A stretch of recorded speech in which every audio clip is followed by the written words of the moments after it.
It's here from Pop Eternity, speaking to Jess Salgueiro about Frasier on Paramount Plus streaming now. Welcome to the show. Welcome back to the show. It's so good to see you again. So good to see you. So happy to be here. You know what It's over. We I can know, talk. we could talk about it. I know, you know what's funny? This is like, I have to go back because I think we talked about like The Boys and Why the Last Man. Like, this is the first time we're talking about like a comedy on the show. It's true, eh? That's so true. I know, and it's like interesting because I feel like and even like the show you did for Netflix, was that Tiny Pretty Things? Yeah. Yeah, it was very dramatic. But now we get to talk about something that makes us laugh. So I mean, it's crazy, right? Because I feel like when you sign on to a project like this, it's unfamiliar territory and familiar territory at the same time, because Frasier is one of the most kind of iconic sitcoms of all time. But this is kind of like a new chapter, new characters. Do you think about that unique kind of situation from an acting storyteller perspective when you sign up for this?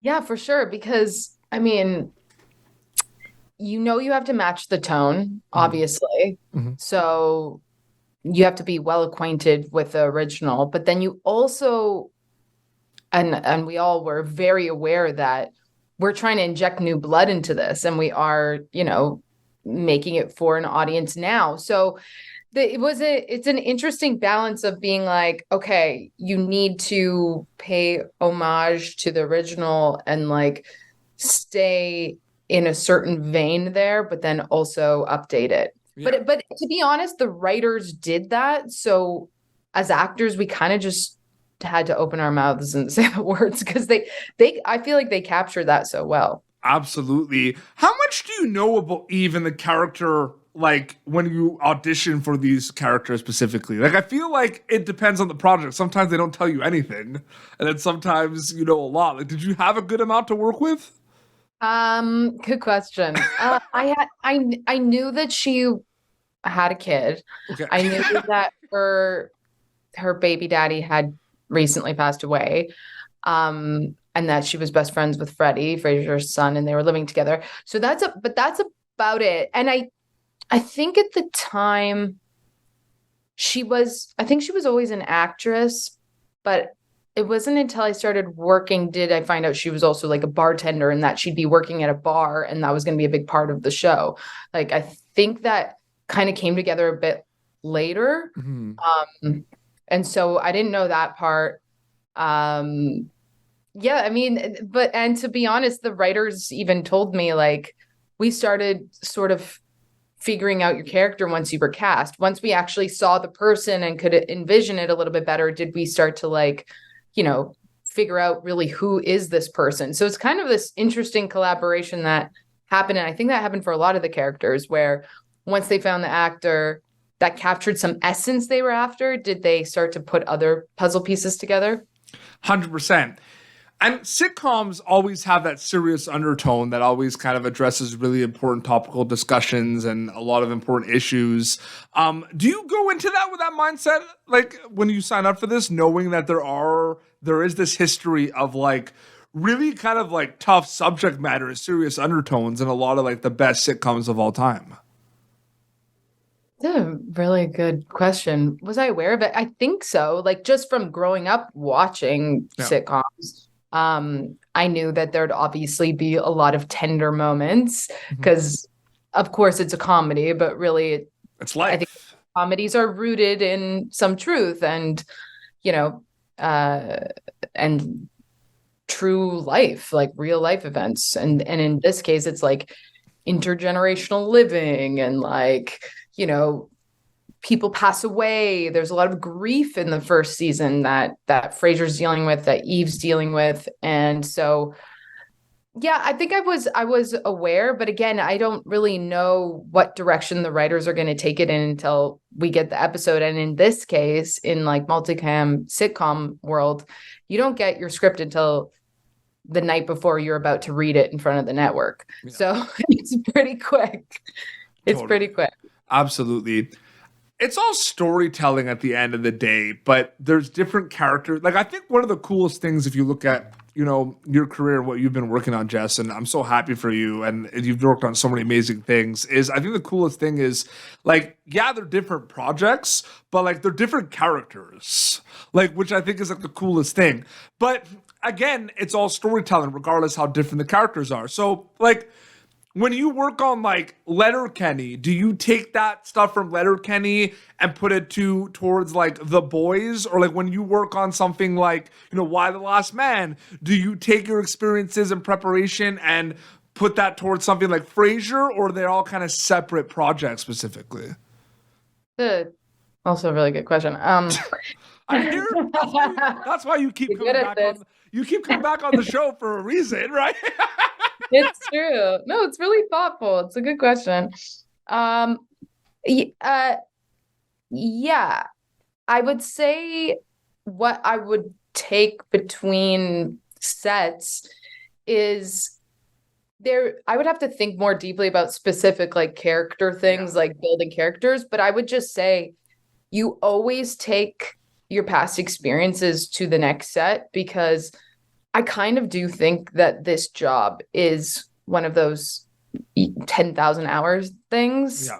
And the more practice you have, the more comfortable you are on sets, the better your performances will be, or the better performances I usually am able to perform, because so much of this job is getting past the nerves, getting past the distractions, getting past the obstacles. And when you're on new sets, there's so much of that. You don't know anybody, blah blah blah. So I find that just the more experience I have, the better I become. But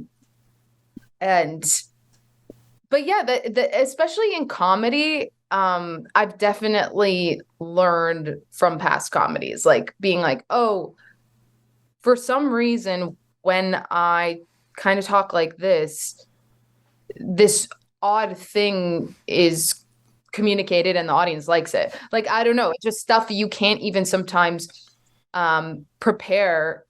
It's stuff that only after audience sees it and responds to it do you go like, oh, this works. Okay, interesting. I'm going to take that to the next, or I'm going to like keep a note of that or whatever. Yeah. So. And specifically, like, because I look at like Frasier, I'm like, yeah, it's a sitcom, but definitely the slice of life component, because in the city and everything. And I look at Working Moms, and one of my favorite things about that show is, of course, like the slice of life and the real kind of component of it. Did you think about those two shows at all a little bit? Like, I know like they're different, but like I'm just curious, because I feel like those are kind of like, because Letterkenny is out of control. So like so I just feel like those two have like similarities that you could take from. Am I onto something a little? Oh, Yeah. I get it. Yeah. I feel where you're at. Yes, I think I definitely thought about it, and that like they're Working Moms is trying to do something new with like a family comedy that we're kind of used to seeing, and in a way the same thing is happening with Frasier. We're trying to do something new with like a property that people already know. Yep. So yeah, definitely. Yeah, did Mean Nanny come into my character building for Eve? Not exactly. Maybe not the characters, no, absolutely not. But like the landscapes, right? The world. Yeah, I know what you mean. And like also like in a weird way, both characters are sort of like immersed into a different family. Like they're kind of like outsiders inside another family. Because that's sort of what happens with Eve. She sort of becomes this like pseudo stepdaughter to Frasier. So yeah, I definitely thought about that. But I gotta say, like, the formats are so different between multicam sitcom and single cam. So like it just feels like a super different landscape. If anything, it felt more like doing a play than doing a TV show. Wow. Yeah. Because you have the audience there and we're filming in sequence. So you're filming chronologically from the beginning of the episode until the end.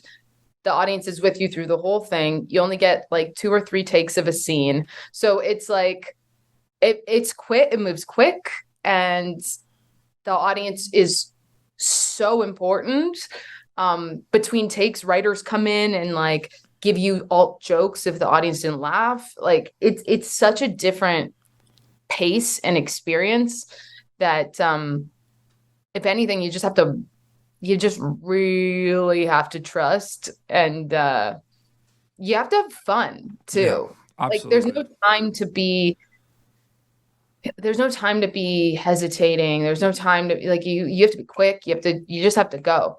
Yeah, So I actually feel like my theater experience is like almost prepared me best for this. 100%. No, absolutely. It's so crazy. And what was it like working with Kelsey Grammer at a role where he's reprising like one of his most iconic roles? Like I feel like that's that just elevates this question, right? Because it's not like you're working with him on a movie; you're working on him with him playing Frasier. So true.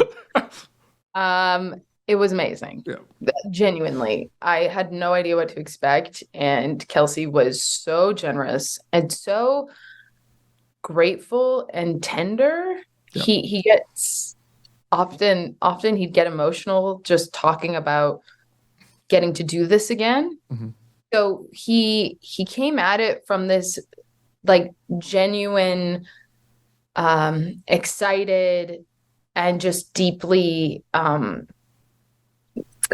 grateful and not taking anything for granted. So he was just so alive and excited the whole time, which definitely, rubs off on us. And so it was actually really comfortable place to make mistakes.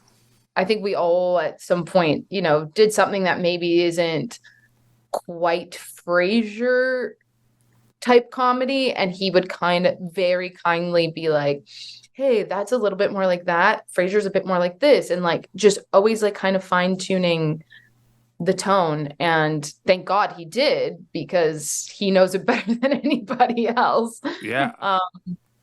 And he directed half the season too. That's so sick. So yeah. That was one of the things too when I was looking into it. You look into a show, right? You look at all those things, and like, yeah, the fact that he was directing, I was like, that's so cool. We established that all these worlds are different worlds, different characters. Is there one, obviously, Jess Salgueiro as a storyteller actor goes where opportunities are and will try new things and everything. Is there anything you're always kind of looking for in a project that you hope is there, whether it's with the characters, whether it's with the story? Is there anything kind of part of that kind of recipe that you always hope is there? Because sometimes it won't be there, but there's always like, I always hope it's as many projects as I can work on. Great writing. And because I've done so many different sort of like genres. So it's hard for me to even be like, oh, I want something that's really meaty that I can bite my teeth into, which yes, there is the part of me that's like, that's all I want to do. But then there is a part of me that's like, oh, some comedies are written so well and they're not necessarily like the meatiest thing, but they bounce. The rhythm is so like the rhythm of Letterkenny is just like unlike anything else. Like they'll never be a show like that again. It's such a specific thing, Yeah. So it's just something that a lot of actors talk about this, but like when you read good writing, you just know, like it just pops off the page. It's easier to memorize. Like it's this weird magic thing that you'll be doing an audition, and if it's written well, you're like, wow, it's like in my head. How did that happen? And it's because they can anticipate the characters so well. The writing is like really character driven and character centered instead of plot and like, oh, this happens, this happens, this happens. And so for me, it's just, like those are my favorite things. Those are my favorite things to read, my favorite things to do, the things I respond the most to. And that could be honestly any genre. That's amazing. It's like you knew I was going to ask that. You were so prepared for that question. That was so good. Great. Because I've thought about that too. The way you deliver that, it's almost like you're an actor. It's almost like it was written for me. The way you said it, like you looked at the camera, great writing. That just like set the tone. That was unbelievable. And Frasier is streaming now on Paramount Plus, so they can check that out. Jess, it's always great catching up with you. Thank you so much for coming back on Popternative. Thank you. Thank you so much. This is a blast. Jess Salgueiro on Instagram, right? That's the best way to keep up to date with everything. Awesome. Well, this has been Popternative. YouTube.com/Popturn for previous episodes. You can, of course, catch Jess Salgueiro as Eve in Frasier, streaming now on Paramount Plus. Until next time, this is Jess and PD Beats, signing off. Thank you for tuning in to Popternative. Make sure to check out our past episodes of Popternative on YouTube. This has been an Autograph Communications production.